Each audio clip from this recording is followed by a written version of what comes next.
welcome back for our Heart of the High Plains series. I'm Princess Bryant, and I am joined with the Botanical Gardens and Greg. Thank you for joining me today. Thank you for having me. Yeah, so first let's talk about Botanical Gardens. What is it exactly, and when did it start here?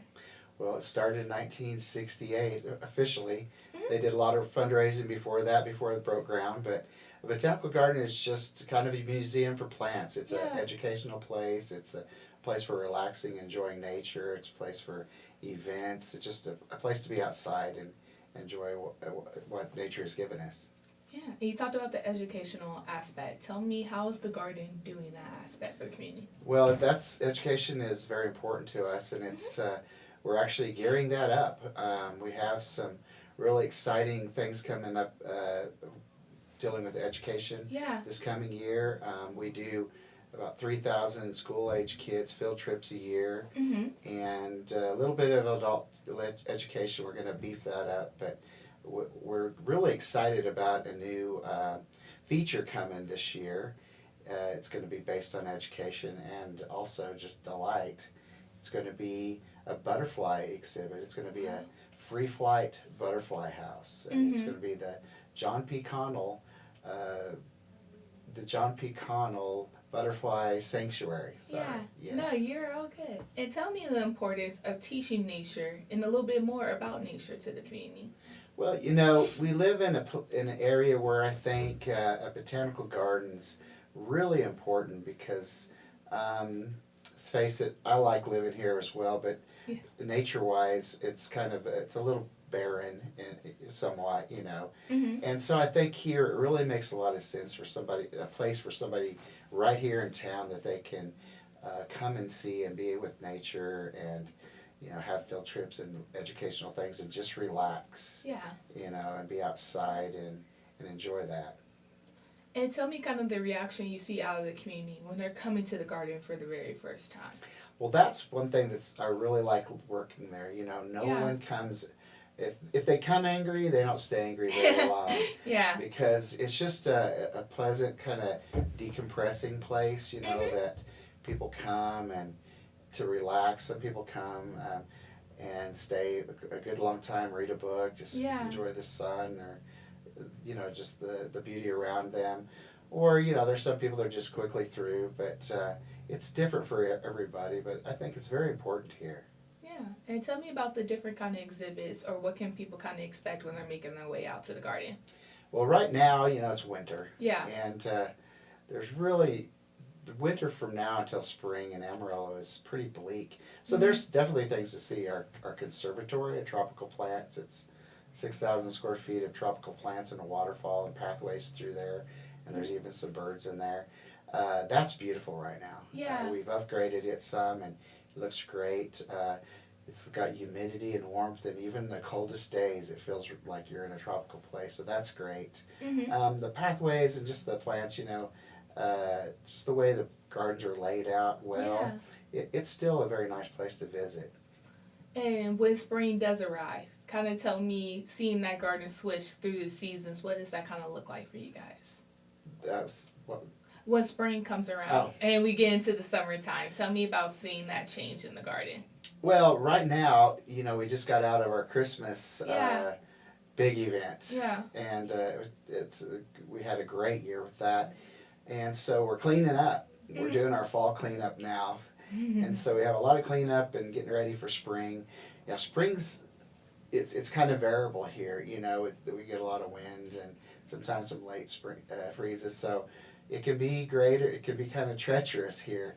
But it is exciting to come out of winter and into spring and, that new growing season, which we enjoy so much. And so, we have a lot planned.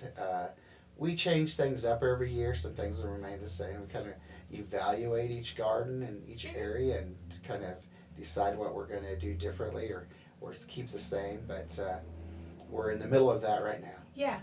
And is there a favorite garden that people have? Like, you see everybody coming to visit this one when they walk through? I ask people that, and it's different from everybody. Okay. A lot of people really like the Japanese garden. Yeah. And one thing I've learned about the Japanese garden, it's very interesting the way it's laid out with the pathway way and the large trees and the running water and stuff, is that people will just get quieter. When they walk into that garden, for some reason, they just naturally kind of quiet down and slow down. And so people like that, it's a different feeling for most Amarilloans and people traveling to a Japanese garden.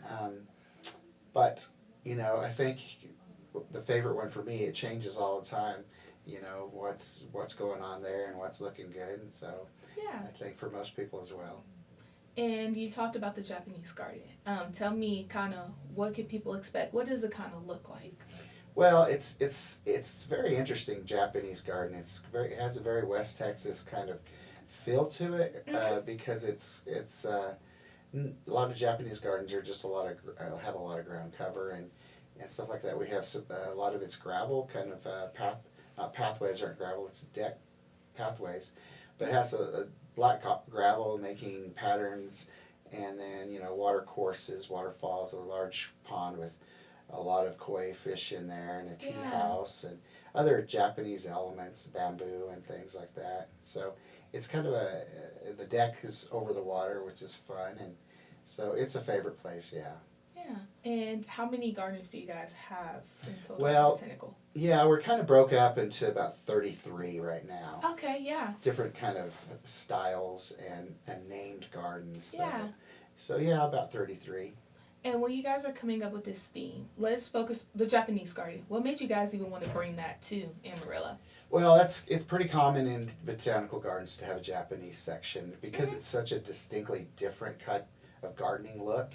A style that it sets itself apart, and so we just wanted to share that. And then we had a donor that really liked that style, Dusty McGuire, and so she wanted to share her knowledge of that and her love for that with the people of Amarillo. Is there a style that's harder to kind of obtain and keep up with at the gardens? That's a good question. Some of the some of the perennial gardens take a lot of work.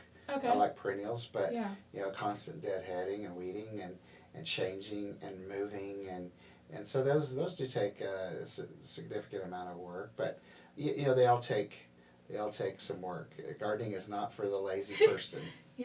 And when people are making their way out there, how much time do they really set aside to slowly observe everything and be able to kind of take all of it in? That's a great question because I get frustrated with sometimes people because they hurry through. And I feel like they didn't really absorb everything that's there. Like I said, some are quick and some are really take their time and see it. I'm sure it just has to do with how much time they have. But I would always allow like 30 to 45 minutes at least to really enjoy it and see it all and kind of explore the nook and crannies and all the spaces. And when they're walking through, is there any particular thing that you want them to see or that they should really pay that special attention to? I want them to see that Amarillo grows. We can grow a wide variety of plants. Where we're situated here in kind of the middle of the country, we can grow some stuff from kind of all over. So it's kind of unique. We had a group last summer come from downstate, some horticulturists and stuff, and they come up here. And they were really pretty amazed at what we could grow because you think the Panhandle you can't grow anything. And they were like really surprised at the wide range of things we could grow that grow like in the eastern U.S. and in the northern states and particularly as well as the south. And they said there was a lot of things we had that they just simply can't grow.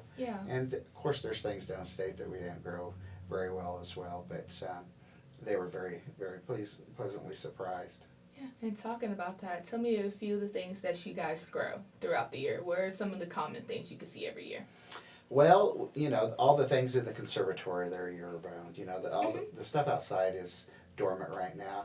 I do have something that's fun. I have some aspen trees that we're trialing. It's a new variety of aspen, and they've done pretty well. I've enjoyed that. And, they grow in the mountains, the Rocky Mountains, and so it's pretty neat to see them in Amarillo doing well. And like you mentioned, it's always growing and always changing. So somebody who came last spring, it could look totally different this year. Yeah, you really need to come every couple of weeks or so because something's blooming, something's not. It's constantly changing, and we have people that come just about it's a couple times a week even. Yeah. Just to see the changes and notice that, get out there. We have a lot of photographers that really like that ability to come out and see the changes. They're the ones that really notice the changes, I think. Yeah. And let's talk about a few events that you guys have coming up. Tell me about some that people can kind of expect. Well, as I mentioned, the butterfly, the butterfly sanctuary, John P. Connell Butterfly Sanctuary. It will be open probably mid-summer. Okay. We're building that ourselves, and we're about to get going on it really well. It's going to be the free flight butterfly. It's going to be native butterflies, and focusing on them and the conservation of them, and that's going to be your favorite place, and it's very educational. And around it will be pollinator butterfly or pollinator garden. We're looking for a sponsor for it also, but the sanctuary is paid for, so we're very happy about that. Our next event is April 25th. It's a Garden Fest. Okay. And that's a great time. You just we're really coming into, the middle of spring. People are planting. We sell the best geraniums in town. We sell. We have a lot of vendors. I think we'll have probably at least 30 vendors. Some food. There'll be vendors like the Herb Society will be selling herbs, and another club out there is the Southwest Garden Club, and they'll be selling plants, and then just vendors of all sorts of honey to jellies and jams, and some clothing and jewelry, and just all sorts of vendors. So that's a fun one, and great geraniums, just really great geraniums, and that are grown locally. And then after that, our summer music series, and that will begin the first Thursday in June and run every Thursday night through August. And that's local bands. That's a favorite. You come out, bring a lawn chair and something to eat and drink if you like. We have a food truck there, and you bring and throw out a blanket or whatever and enjoy local music there in the gardens. So that's always well received. And then breakfast with the butterflies, or a day with the butterflies now, because we've increased it to more than just breakfast. It's a butterfly release, and that's September, the second Saturday in September. I think it's I hate to say, second Saturday in September. And everybody that comes gets a butterfly to release, and you can have breakfast if you like, and then vendors and activities and educational things. And that coincides with migration of the monarchs through our area. So that's kind of a cool event. People like that one. And then last year, we'll be having our Trail of 1,000 Jack-o'-lanterns. We trialed that last fall. It was a real hit. And that'll be coming again in late October. We're going to need lots of help carving pumpkins again. Carved 1,000 Jack-o'-lanterns. Wow. And mostly school kids. AISD stepped in, art departments, and really helped us with that, and that was really wonderful. And then people just came out from the community and carved pumpkins till late in the evening sometimes, and that was a really cool event. And then of course Christmas in the gardens in December again, and we'll be doing that up big again. And you mentioned one of the events, there's actually going to be vendors for people who may want to start their own garden. Tell me about the benefit of starting your own garden. Well, I think, there's nothing better than fresh vegetables, and you really want to start with some good education on that, because it's not cheap and it's not easy, and so get you some good education. Really, if you can find somebody that could be kind of a mentor and help you with that, start small, and then you can always increase. It's hard if you start too big. You can get discouraged before you learn enough, and so start kind of small and increase that, and get your fingers dirty and learn how to do it. Start with stuff that you will really use, and understand how to use it. And herbs is a great way to start, because they're easy to grow, they're very forgiving, and they're great when they're fresh and easy to use, you know, so that's a good one to start with, and then, you know, some vegetables as well. But, yeah. and then, of course, flowers all the time. Yeah. And is there a favorite plant that you just love getting your hands into and working with? Boy, that's a hard question because I like so many. Yeah. Some of my favorite ones don't grow here that well. Yeah. And that maybe is why they're a favorite, because they're just hard to grow here, and they're just extravagant. My favorite is delphinium, and they'll grow, but they don't grow like they do in Minnesota, where they go 6 feet tall and Yeah. tower of blue. So yeah, that's a great one. Yeah, and tell me about botanical gardens. People want to come out and visit. What are your hours? What are the prices to get into the garden? What does that look like?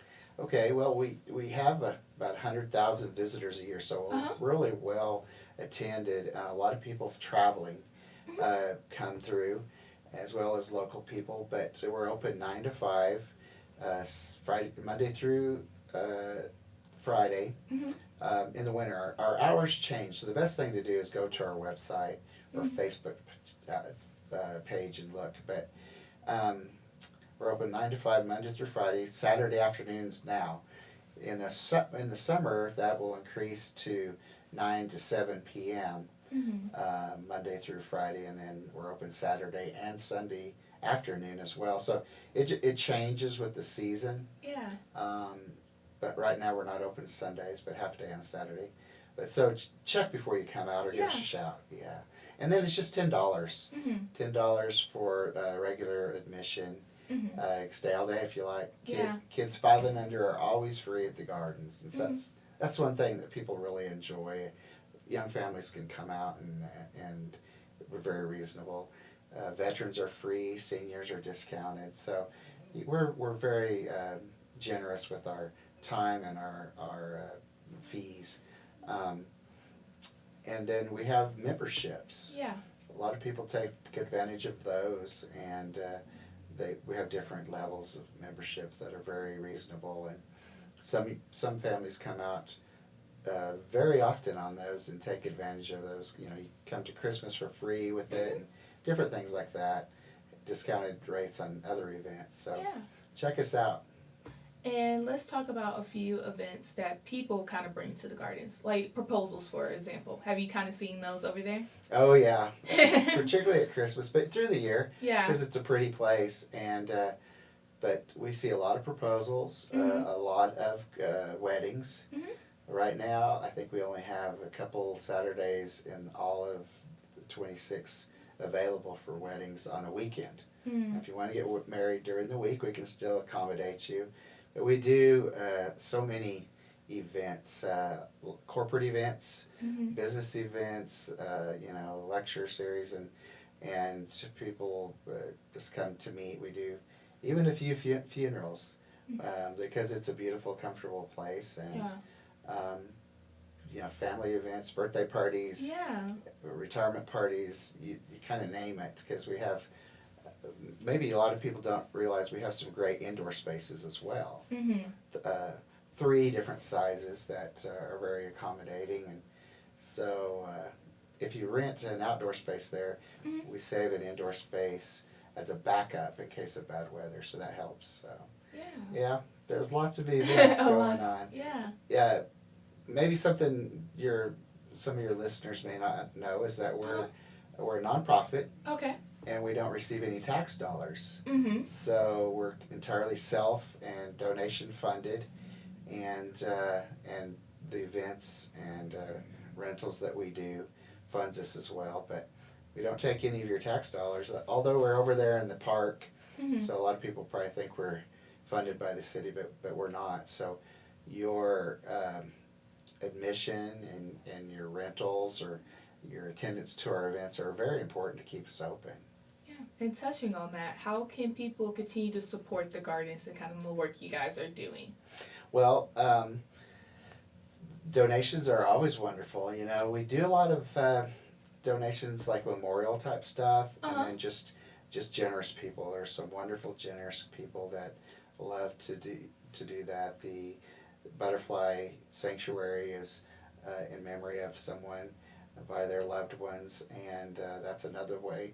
We do a really good job of paying our bills, but to grow and do anything special above that, we do require help from the community, and so people step forward, if, now and then, and help us out, and that's one thing you can do, or just come in and attend a Music in the Garden or something. Buy a membership, and that helps us a lot.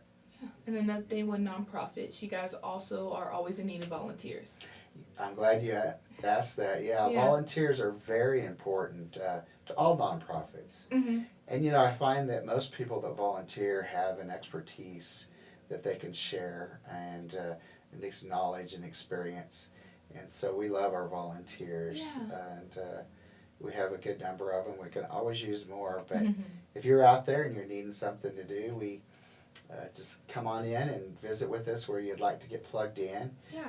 It's not all gardening. We need people in our ticket booth taking money, and that's a great place if you like to read.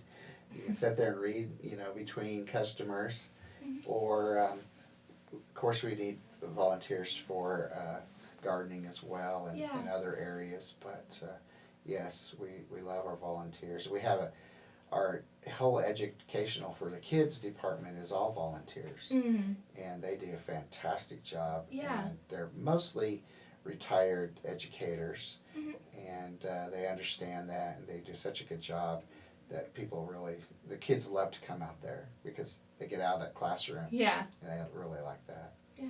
And finally, tell me, how does it make you feel to know that the Gardens is playing such a vital role in people's life, whether that be through the proposal, people walking through their first time?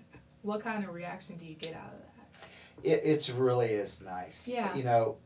I always work the front gate for like Christmas, and I'm working hard, but it's really fun to see people's face. They come in and see the reaction, and when they leave, they tell me thank you and how much they enjoyed it. Or I really love it when the kids are throwing a fit when they leave because they don't want to leave. And but we receive a lot of really good support, and it does make you feel good, and more often than not we hit the mark, and we have a great staff that really works hard, and they're team-minded, and they're very community-minded as well. So I think everyone there sees this being something to offer the community, and I think that's very important. All right, that is everything. Thank you.